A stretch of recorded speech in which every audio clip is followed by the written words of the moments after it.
Good evening to all. आज की class की शुरुआत हम एक क्वेश्चन से कर रहे हैं जो एक स्टूडेंट ने भेजा कि ये एक मैग्नेट है जो एक स्प्रिंग से बंधा हुआ है और ये ऑसिलेट कर रहा है। साउथ पोल कभी इसकी तरफ जा रहा है, कभी इससे दूर जा रहा है, इस तरह से ऑसिलेट कर रहा है। तो गैल्वेनोमीटर में डिफ्लेक्शन होगा। अब उसमें चार ऑप्शन थे सवाल में, चारों एग्जैक्टली मुझे नहीं याद है, लेकिन ऐसा था डिफ्लेक्शन वन साइडेड होगा। यह डिफ्लेक्शन बार बार अपनी डायरेक्शन चेंज करेगा, कभी राइट कभी लेफ्ट, और उसमें भी राइट और लेफ्ट में भी दो ऑप्शन थे, कांस्टेंट एम्पलीट्यूड के साथ डिफ्लेक्शन होगा या डिक्रीजिंग एम्पलीट्यूड के साथ डिफ्लेक्शन होगा। तो पहला सवाल, क्या डिफ्लेक्शन वन साइडेड ही होगा या बार बार उसकी डायरेक्शन चेंज होगी, मतलब करंट की?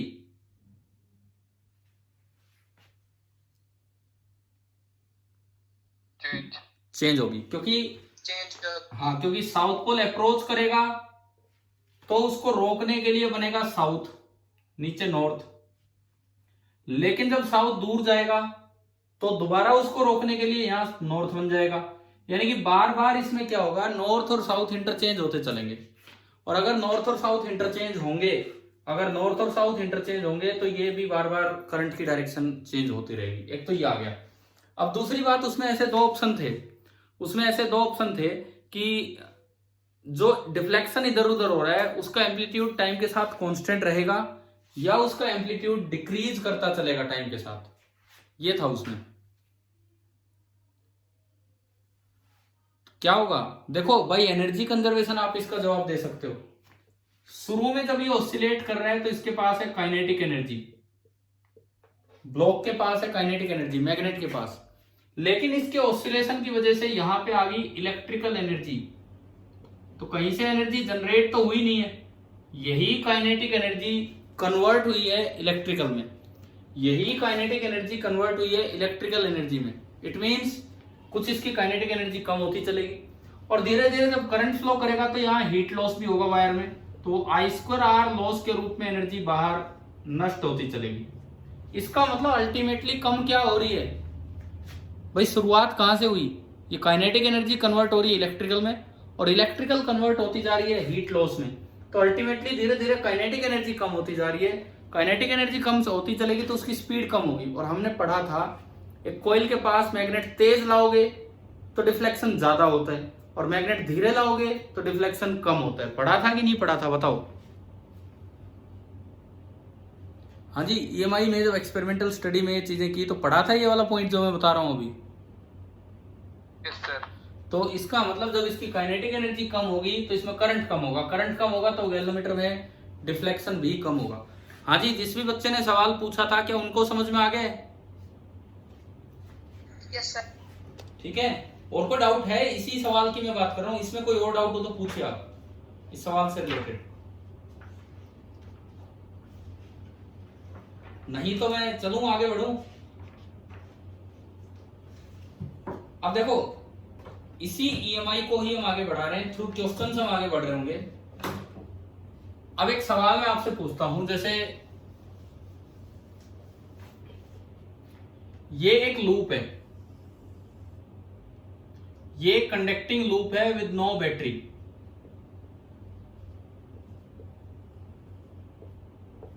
कंडक्टिंग लूप है और इसमें कोई बैटरी नहीं है, बिल्कुल भी कोई बैटरी नहीं रखी हुई है। और ये एक वायर है, करंट कैरिंग वायर, उसमें करंट जा रहा है I।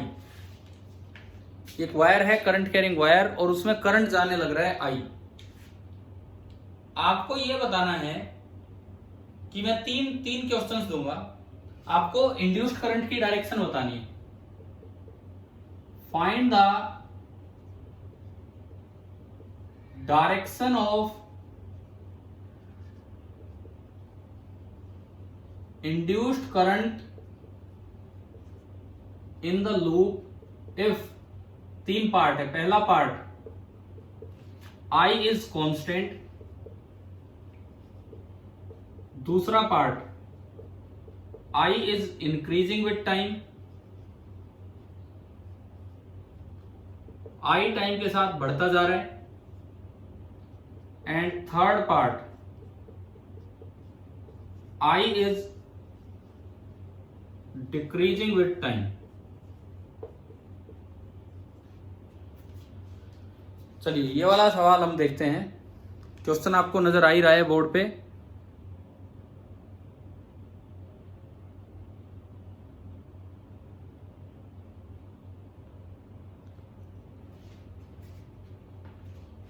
बताओ वही, आप इसका जवाब दीजिए।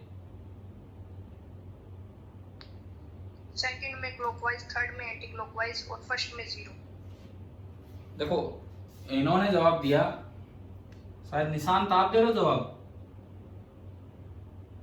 Yes sir. ठीक है, इन्होंने जवाब दिया इसमें 0, इसमें क्लॉकवाइज एंड इसमें एंटी क्लॉकवाइज। सोचिए भाई 2 मिनट, बाकी लोग भी, फिर हम एक्सप्लेन करेंगे कैसे हैं कैसे नहीं है।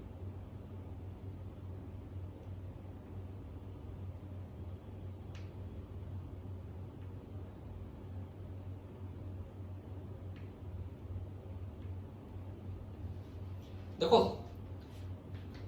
याद रखने का तरीका तो बड़ा सीधा है। अगर ये करंट इंक्रीज कर रहा है, ऐसे सवाल में सीधा याद करना हो तो, अगर ये करंट इंक्रीज कर रहा है तो जो इसमें ईएमएफ आएगा, सॉरी जो करंट ऊपर वाले में आएगा वो अपोजिट डायरेक्शन में आएगा।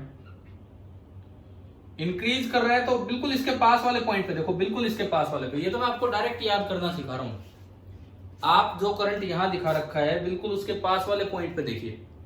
अगर ये करंट इंक्रीज कर रहा है तो इससे अपोज करने के लिए नियरेस्ट पॉइंट पे करंट आएगा। मतलब अगर आपको और कुछ ईएमआई नहीं लगाना, कॉन्सेप्ट फ्लक्स के नहीं लगाने, तो आप इस तरह सोच सकते हैं, इस तरह देख सकते हैं। दोबारा सुन लो, अगर करंट इंक्रीज हो रहा है तो जो इसका नियरेस्ट पोर्शन है लूप का, उसमें अपोजिट डायरेक्शन में करंट आएगा। यानी कि ये बना, तो ये कौन सी सेंस है, क्लॉकवाइज की एंटी क्लॉकवाइज? क्लॉकवाइज, ठीक है। और अगर ये करंट डिक्रीज हो रहा है तो जो इसकी सेंस है उसी सेंस में नियरेस्ट पॉइंट पर करंट आएगा, तो ये करंट ऐसे आ जाएगा, तो ये आपका हो जाएगा एंटी क्लॉकवाइज। अच्छा ये तो बात होगी याद करने वाली बात, सीधी डायरेक्ट करना हो तो। लेकिन निशांत आपने कैसे जवाब दिया था, ये बताओ। सर आई इंक्रीज हो रहा है तो वायर की वजह से आउटवर्ड मैग्नेटिक फील्ड इंक्रीज हो रही है। देखो सुनो, हाँ तो उसको डिक्रीज करने के लिए इनवर्ड बनेगी। ठीक है, बिल्कुल सही है। सुनो, आई इंक्रीज हो रहा है तो इसकी वजह से ऊपर फील्ड देखो, इसकी वजह से ऊपर फील्ड बाहर की तरफ होगा, इस वायर की वजह से यहां जो फील्ड है वो बाहर की तरफ होगा। और आई इंक्रीज हो रहा है तो ये बी भी इंक्रीज होगा। अब लेंज लॉ कहता है कि अगर बी इंक्रीज हो रहा है तो उसको अपोज करने के लिए, अपोज करने का मतलब है कि अंदर की तरफ एक बी आना चाहिए। अपोज करने का मतलब अंदर की तरफ बी, और अंदर की तरफ बी चाहते हो तो करंट ऐसे आएगा, यानी कि ये करंट यूं बनेगा। तो ये तो दूसरे क्वेश्चन का आंसर। तीसरे क्वेश्चन का आंसर, अगर आई डिक्रीज हो रहा है टाइम के साथ तो ये जो बी है ये डिक्रीज हो रहा था, यानी कि ये जो बी आएगा वो उसको सपोर्ट करने के लिए आएगा। और अगर ऐसा भी चाहते हो तो ये यूं बना दो, यानी कि एंटी क्लॉकवाइज। अब किसी को अगर बाई चांस दिक्कत हो, कोई भूल जाए, तो इस चीज को डायरेक्टली इस तरह से याद रखे, इस चीज को डायरेक्टली इस तरह से याद रखें कि अगर करंट इंक्रीज हो रहा है, अगर करंट इंक्रीज हो रहा है तो जो लूप का नियरेस्ट पॉइंट है उसमें इसको अपोजिट, इसके अपोजिट करंट आएगा, उससे ढूंढ लो अपना क्लॉकवाइज बना के एंटी क्लॉकवाइज। और अगर करंट डिक्रीज हो रहा है तो जो लूप का नियरेस्ट पॉइंट है, वायर के नियरेस्ट पॉइंट, उसमें करंट सेम डायरेक्शन में आएगा। लेकिन ये तो याद करने वाली बात है, सही कॉन्सेप्ट तो जो अभी मैंने एक बच्चे से पूछा उन्होंने बताया उस तरह से आपकी समझ में आ जाना चाहिए, ठीक है। अब एक और क्वेश्चन ऐसा ही, बिल्कुल ऐसा ही देखते हैं। देखो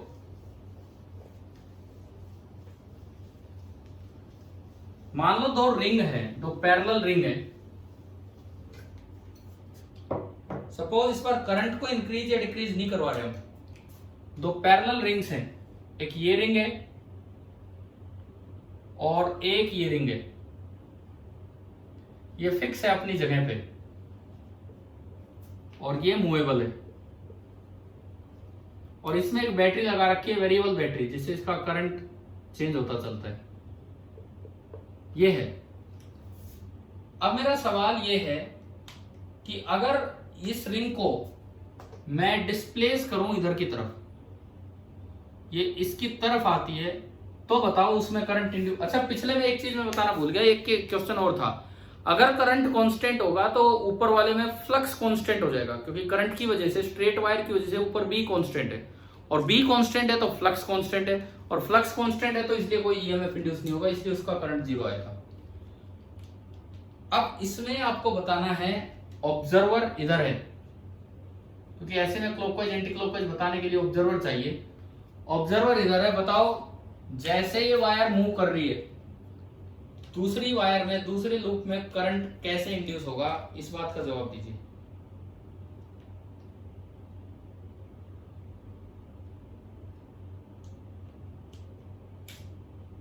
एंटी क्लॉकवाइज। देखो देखते हैं, इसका जो बी है, इसका जो बी है उसकी यूं डायरेक्शन है, मतलब इसकी जो फील्ड लाइंस बनेंगी वो ऐसे बनेगी, ऐसे, समझ गए हो, इसकी फील्ड लाइंस ऐसे बनेगी। अब अगर ये पास आ रहा है, अब अगर ये पास आ रहा है तो बी बढ़ेगा कि कम होगा? इस करंट कैरिंग वायर को आप पास लेके आ रहे हो तो ये बी जो है ब्लू कलर वाला बी बढ़ेगा, बढ़ेगा, इंक्रीज होगा। तो लेंज लॉ के अकॉर्डिंग उसको अपोज करने के लिए करंट आएगा, लेंज लॉ के अकॉर्डिंग उसको अपोज करने के लिए करंट आएगा। तो अगर ये बी बढ़ रहा है तो जो करंट आएगा वो बी अपना उधर देगा। अगर करंट उधर आएगा, अगर करंट उधर आएगा तो इसमें करंट को यूं घूमना पड़ेगा, इसमें जो करंट आएगा, सॉरी बी उधर आएगा तो इसमें करंट को यूं घूमना पड़ेगा, इंड्यूस। अब मैं यहां से देखूं तो ये करंट यूं नजर आया मुझे, ये कौन सी डायरेक्शन है, ये कौन सी डायरेक्शन है? Anti clockwise. देखो मैं आप फिर दोबारा कहता हूं, कुछ बच्चे, मैं एंट्री नहीं दे रहा हूं या मैं रिमूव कर चुका हूं उन्हें, और फिर दोबारा वो कोशिश कर रहे हैं, नाम अपना कभी ABCD लिख के आते हैं, कभी C3AEFO जो भी है। अगर किसी को क्लास अटेंड करनी है तो अपना प्रॉपर नाम डाल के आए, ठीक है? इस तरह से एंट्री नहीं मिलेगी चाहे आप कितनी देर वेट करते रहे। देखो अब यूं बताओ, सवाल करंट की तरह नहीं आता, सवाल यूं आ जाता, आपको बोर्ड क्लियर दिख रहा है कि नहीं, पहले ये बताओ। हाँ भाई, बोर्ड नजर आ रहा है क्लियरली? ठीक है। सवाल ये होता कि बताओ जब मैं इसको इसके पास लेके जाऊंगा तो दूसरी रिंग इसको रिपेल करेगी कि अट्रैक्ट करेगी, उसका जवाब दो।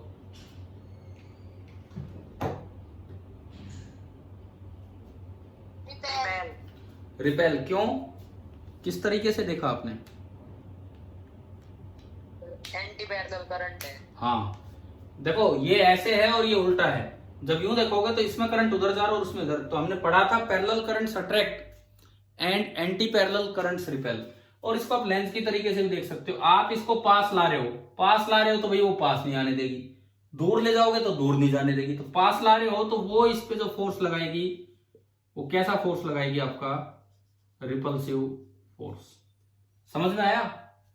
ठीक है। इसके बाद देखिए, इसके बाद अगर मान लो बिल्कुल इसी क्वेश्चन को मैं उल्टा कर दूं, इसी क्वेश्चन को अगर मैं उल्टा कर दूं तो क्या होगा? मतलब मैं ये पूछूं कि जो रिंग है, करंट कैरिंग रिंग, मैं उसको दूर लेके जा रहा हूं, तो अब बताओ क्या होगा? बिल्कुल उल्टा काम हो जाना है। अगर मैं करंट की बात करूं, आप देखो आप दूर लेके जा रहे हो, अब दूर लेके जा रहे हो तो ये जो बी है ना, ये बी ब्लू वाला बी रहेगा तो ऐसे ही रहेगा, तो ऐसे ही, लेकिन इस बी की वैल्यू डिक्रीज हो रही होगी।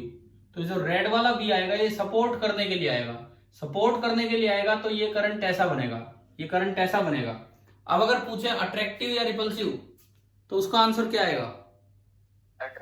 अट्रैक्ट, क्योंकि ये पैरेलल करंट बन गए हैं तो ये एक दूसरे को क्या करते चलेंगे? अट्रैक्ट करते चलेंगे। ठीक है। इसी तरह का सेम क्वेश्चन और कैसे पूछा जा सकता है, देखिए, मतलब आज एक तरह के क्वेश्चन हम लेके चल रहे हैं कि ये लूप वाले करंट की डायरेक्शन वगैरह और ये सब।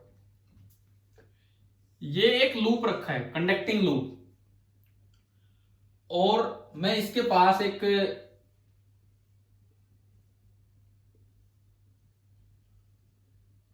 रियोस्टेट देखा हमने लैब में, रियोस्टेट, वेरिएबल रेजिस्टेंस। हाँ जी, वेरिएबल रेजिस्टेंस देखा है कि नहीं? इसको इस तरह से रिप्रेजेंट भी हम कर देते हैं। चलो कोई नहीं, 10th में आप हुए हो अभी, तो 10th में दिख जाएगा आपको। तो देखिए, हुए होगा मतलब स्कूल में जब आओगे तब दिखा देंगे। ये एक रियोस्टेट अरेंजमेंट है, इस तरह की अरेंजमेंट आपको दी गई है। और ये कोई ईएमएफ है ई। पूछा है कि मैं इस पॉइंटर को नीचे ला रहा हूं, मैं इस पॉइंटर को नीचे की तरफ मूव करवा रहा हूं, तो बताओ लूप में करंट कैसे होगा।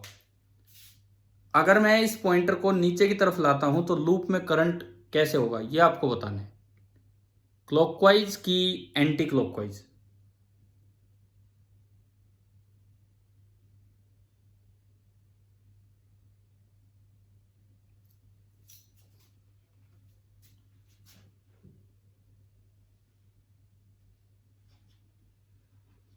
बोलो क्या समझ में आ रहा है, यहां से डायग्राम देख के क्या समझ में आ रहा है।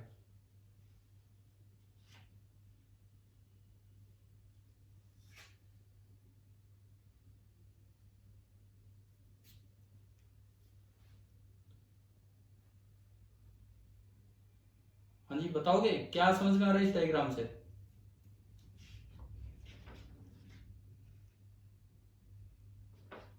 अरे ये देखो, जब आप इसको नीचे ला रहे हो तो जो रेजिस्टेंस का पार्ट सर्किट में शामिल है वो तो ये वाला पार्ट है, ऊपर वाला पार्ट तो सर्किट में शामिल ही नहीं है। रियोस्टेट का मतलब होता है वेरिएबल रेजिस्टेंस। तो जो पार्ट नीचे वाला पार्ट है, आप अगर इस पॉइंटर को नीचे लाओगे तो सर्किट में रेजिस्टेंस कम हो रहा है कि ज्यादा हो रहा है, बताइए।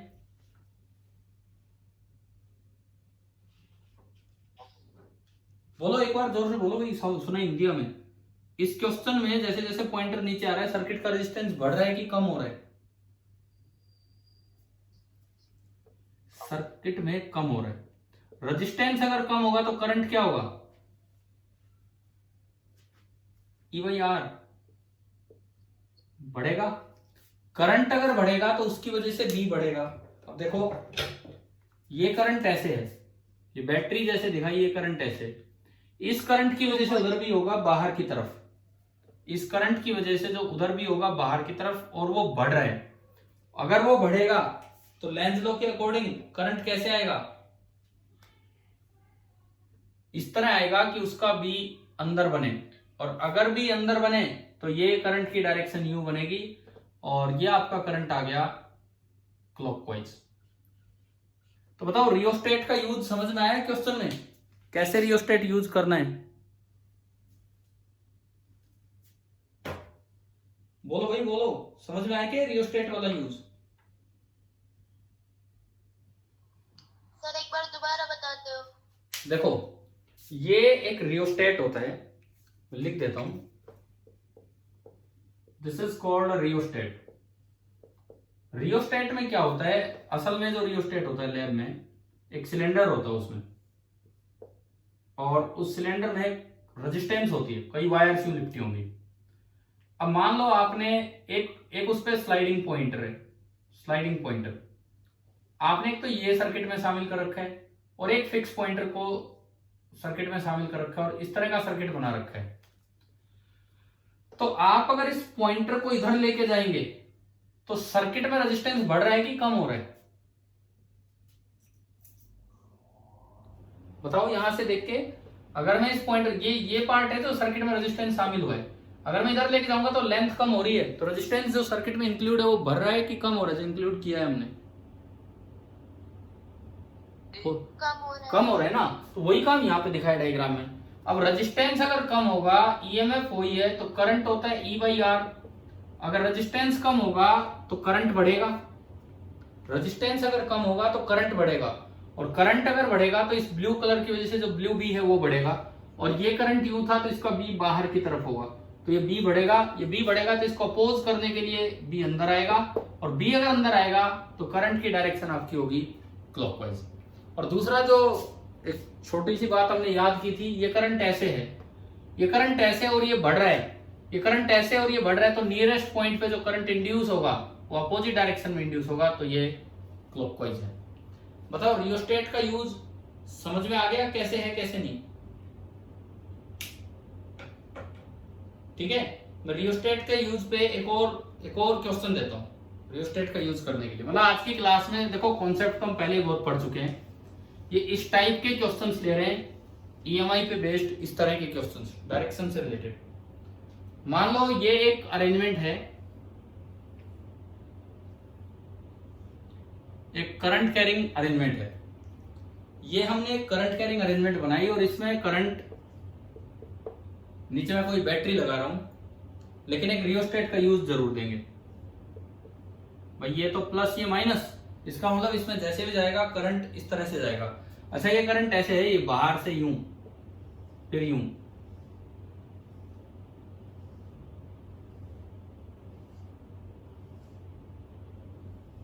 ये आपका अरेंजमेंट है। लेकिन अगर इसमें एक रियोस्टेट इंसर्ट करना हो तो आप उसको ऐसे दिखा सकते हैं। ये लो, ये पॉइंटर दिखा दिया। अब ये जो इसे बोल देते हैं इलेक्ट्रोमैग्नेट, कि करंट फ्लो करवा के ये एक मैग्नेट की तरह काम करता है, तो इसको हमने नाम दिया इलेक्ट्रोमैग्नेट। अब इस इलेक्ट्रोमैग्नेट की वजह से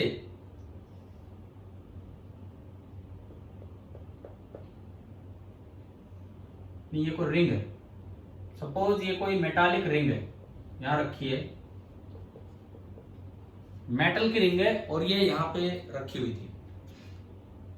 अब आप, मैं 3-4 बातें आपसे पूछूंगा, आप बस चेक करेंगे ये सही है कि गलत है। सबसे पहली बात,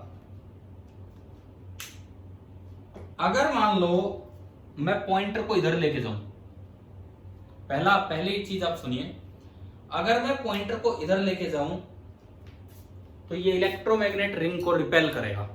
ये बात चेक कीजिए आप।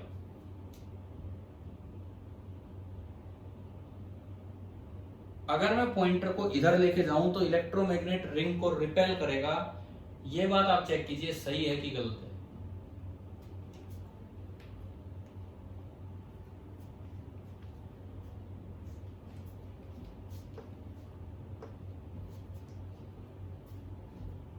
No sir.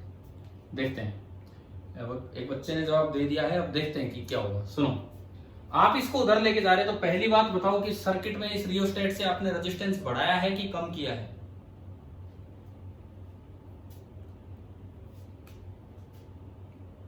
बोलो, रेजिस्टेंस बढ़ाया है कि कम किया है? बढ़ाया है। रेजिस्टेंस आप इंक्रीज कर रहे हैं। रेजिस्टेंस अगर इंक्रीज करेंगे तो करंट डिक्रीज होगा कि इंक्रीज होगा?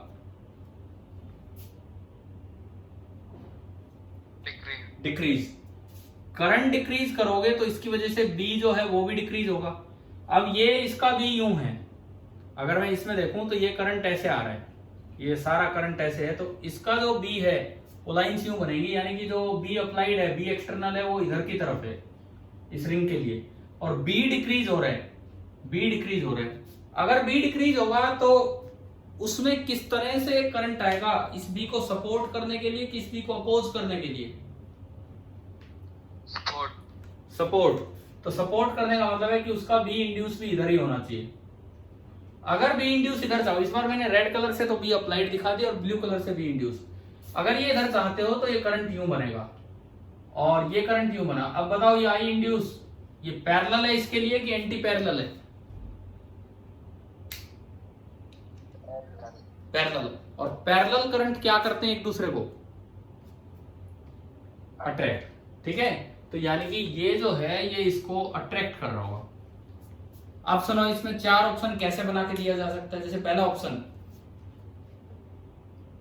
ये बताना है पॉइंटर किधर ले जाऊं मैं, लेफ्ट में कि राइट में? पॉइंटर किधर ले गए हम, लेफ्ट में कि राइट में? राइट, हमारे राइट की तरफ हम जा रहे हैं। तो पहला option, if the pointer of rheostat is move to the right then the electromagnet will repel the ring. सही है कि गलत है?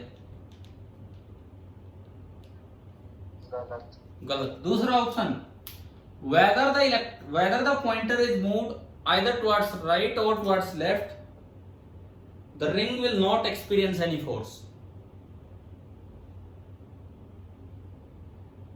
गलत है? सही है? गलत, ये भी गलत। तीसरा ऑप्शन, इसमें करंट हमारा डिक्रीज है। तीसरा ऑप्शन, इफ करंट इंक्रीजेस, मान लो पॉइंटर नहीं वैसे आ जाए, if current increases then the ring will be attracted.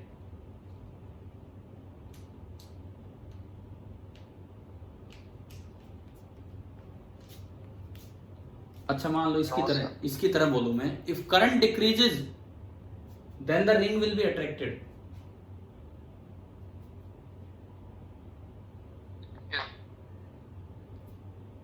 बताओ यार ढंग से बताओ, if current increases then the ring will be attracted.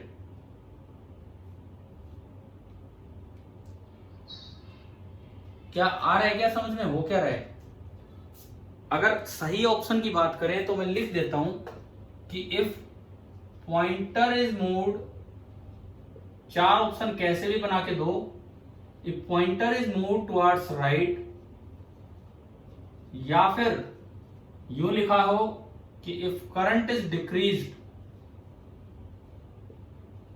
जैसा कि इसमें हो रहा है, इफ करंट इज डिक्रीज्ड जैसा कि इसमें हो रहा है, तो जो ये है ये पैरेलल करंट बने, रिंग विल बी अट्रैक्टेड।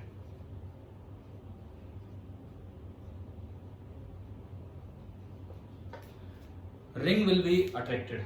बताओ भाई ये वाले क्वेश्चन इस तरह के सवाल समझ में आ गए हैं कि नहीं? ठीक है।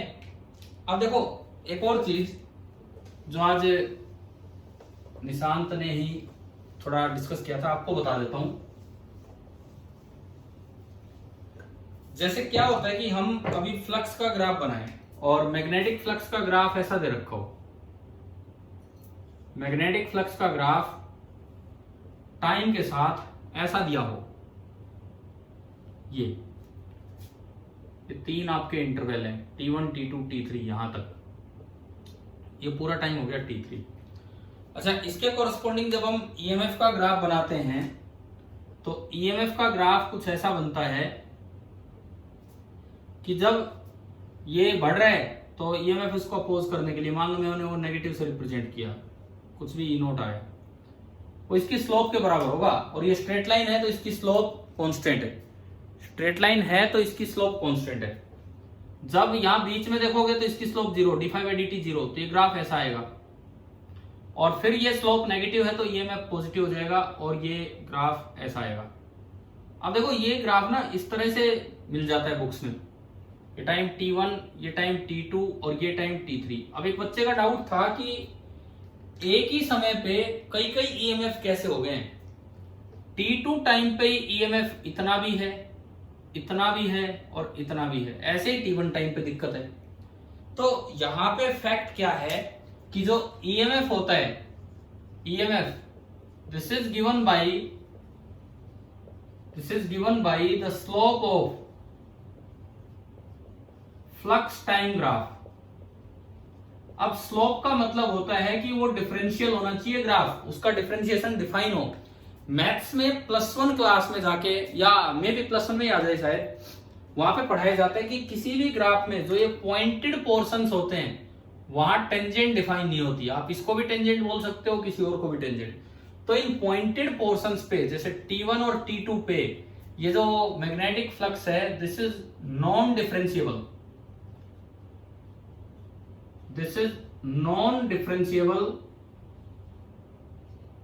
At T equal to T1 और T इक्वल टू T2। यहां डिफरेंशिएशन नहीं होगा, मीन स्लोप यहां डिफाइन नहीं है।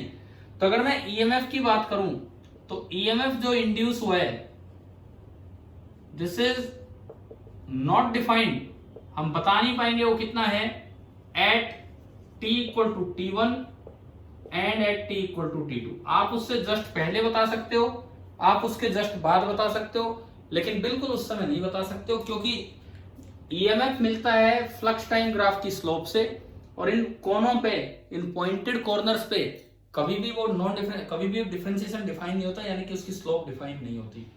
निशांत भाई आपको आ गया क्या समझ ये पॉइंट? ठीक है। अब अगर कभी लिखना भी हो ना ये ईएमएफ कितना है, let this be -10 and let this be 10, तो ऐसे लिखा जाएगा ईएमएफ इज -10 वोल्ट और T less than T1, less than और इक्वल टू T1 नहीं लगेगा, T लेस देन T1 के लिए ये लिखा जाएगा। ठीक है, इक्वल टू 0 अब ये T होगा T2 से और T1 के बीच में, इक्वालिटी नहीं लगानी है, जैसे मैं लिख रहा हूं शायद आपको समझ में आ रहा होगा। और बाद में होगा 10 volt for T greater than T2, equality नहीं लगानी कहीं भी इनको लिखते समय। इनको जब आप लिखेंगे तो कोई इक्वालिटी का यूज नहीं करेंगे। चलो ये बताओ, ये इस तरह के ये वाला पॉइंट समझ में आया कि डिफरेंशिएबल और नॉन डिफरेंशिएबल का क्या मतलब है? ठीक है। एक और चीज, एक और कॉन्सेप्ट, वो भी मैं जस्ट आप लोगों के डाउट्स ही डिस्कस कर देता हूं यार। अब तो रिवीजन क्लासिंग में वही चीजें क्वेश्चंस के थ्रू हो जाती हैं। देखिए एक और पॉइंट जो इन्होंने पूछा था, हाँ, वो नंबर ऑफ टर्न्स वाला। क्या होता है कि जैसे कोई लूप है और उसमें n टर्न्स हैं और ईएमएफ आ गया 10 वोल्ट एक टर्न में से, तो हम उसे n से मल्टीप्लाई कर देते हैं टोटल ईएमएफ बताने के लिए। अब कब n से मल्टीप्लाई करना होता है और कब नहीं, तो वो डिपेंड करेगा कि आपने फ्लक्स कैसे लिखा है। अगर आप फ्लक्स एक टर्न में से लिखते हैं b इंटू ए और फिर उसका ईएमएफ निकालते हैं d phi by d t, तो आपको ईएमएफ लिखते समय n से मल्टीप्लाई करना पड़ेगा। लेकिन अगर आपने फ्लक्स लिखते समय ही n टर्न्स का यूज कर लिया है कि सभी n टर्न्स में से फ्लक्स लिख दिया n इंटू बी इंटू ए, तो अब अगर आप डिफरेंशिएशन करके वो निकालोगे, वो E1 नहीं बल्कि वो E टोटल ही निकलेगा d phi by d t. अब दोबारा उसको n से मल्टीप्लाई नहीं करना है, मतलब एक बार करना है। चाहे तो फ्लक्स लिखते समय कर लो, ठीक है, चाहे तो फ्लक्स लिखते समय, मतलब अगर एक टर्न में से फ्लक्स लिखा है तो बाद में कर लो, नहीं तो फ्लक्स लिखते समय कर लो। हाँ जी निशांत, ये वाला पॉइंट भी क्लियर हो गया होगा? Yes sir. ठीक है। अब एक आखिरी बस पॉइंट हम डिस्कस कर रहे हैं, आखिरी क्वेश्चन डिस्कस कर रहे हैं, लगा दो आज की क्लास का। अब अगले कुछ दिन में क्लास नहीं ले पाऊंगा, लगभग 10 तारीख तक मैं काफी बिजी हूँ। 10 तारीख तक तो बस मैं आपकी क्लास के पढ़ाने के टाइम आ जाऊंगा, लेकिन वो शाम को ही हो पाएगी। अगर ऑफिशियली कोई चेंज हो जाता है टाइम टेबल में तो बहुत अच्छी बात है, नहीं तो मैं जो टाइम दूं उस समय आप आ जाया कीजिए। ठीक है, देखो इधर सुनो, ये मान लो कोई एक रीजन है और इस रीजन में मैंने फील्ड लगा रखा है अंदर की तरफ।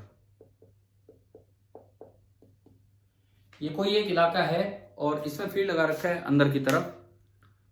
आपकी मीटिंग पूरी हो गई है, बट कोई बात नहीं, आप ये वाला क्वेश्चन इस वीडियो के थ्रू देख लीजिए।